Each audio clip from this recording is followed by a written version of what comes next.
From the St. Louis Public Radio Newsroom, this is The Gateway. It's Thursday, January 7th. I'm Wayne Pratt. Congress has certified Joe Biden's victory in the presidential election.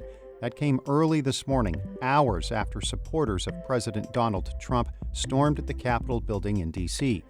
That violence is being condemned by Republican Congresswoman Ann Wagner from Baldwin. Debate should have happened, and I'm all in favor of that. This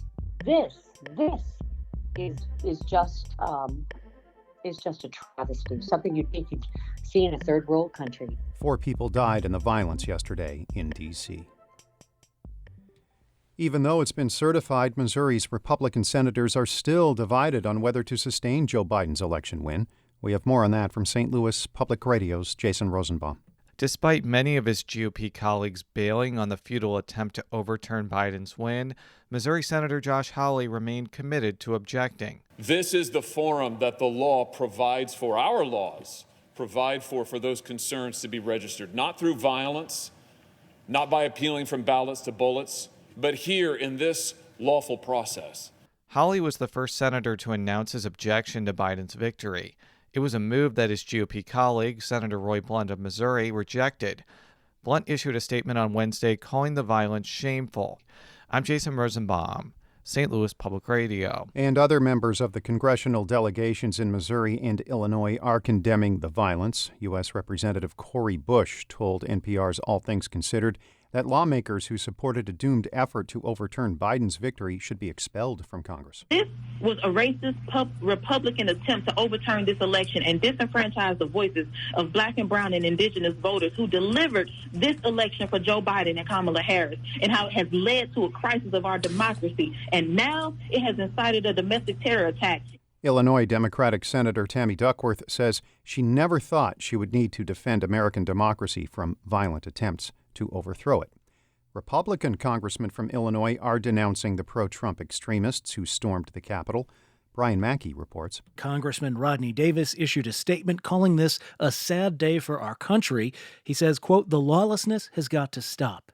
Meanwhile, his Northern Illinois colleague Adam Kinzinger is going much further, blaming his own party for the insurrection.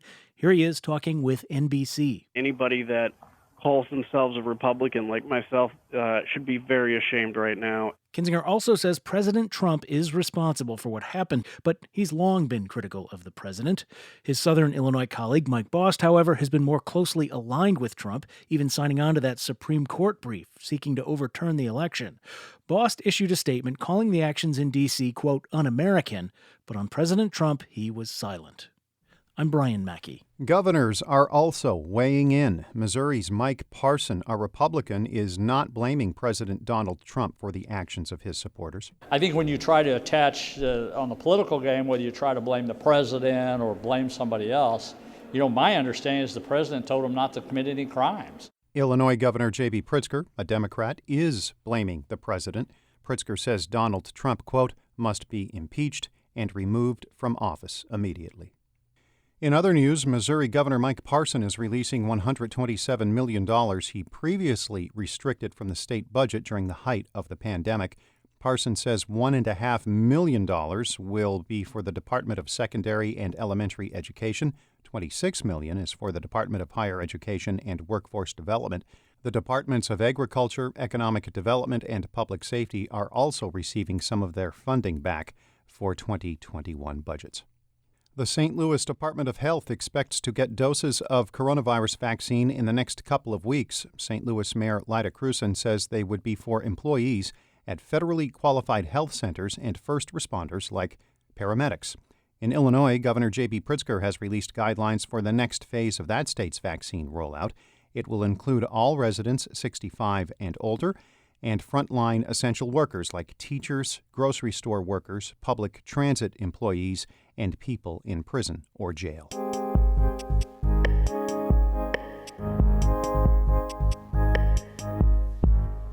Some of the items we will be following today in the St. Louis Public Radio and NPR newsrooms. The aftermath of the violence in D.C. will continue to play out. Several news outlets have been reporting on discussions in Washington on possibly invoking the 25th Amendment that would remove the president from office, even though he only has a couple of weeks left in his term.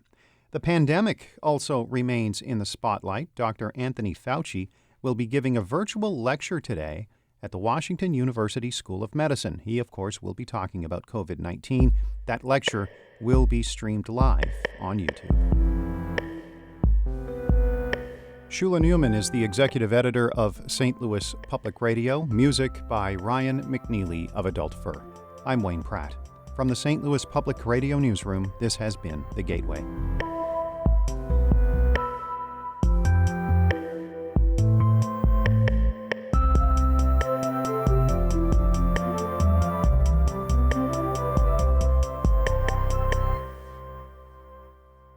Support comes from the Missouri Forest Products Association. Missouri produces wood pallets, railroad ties, white oak barrels, hardwood floors, and more. Details on the variety of products made in the state are at choosewood.com.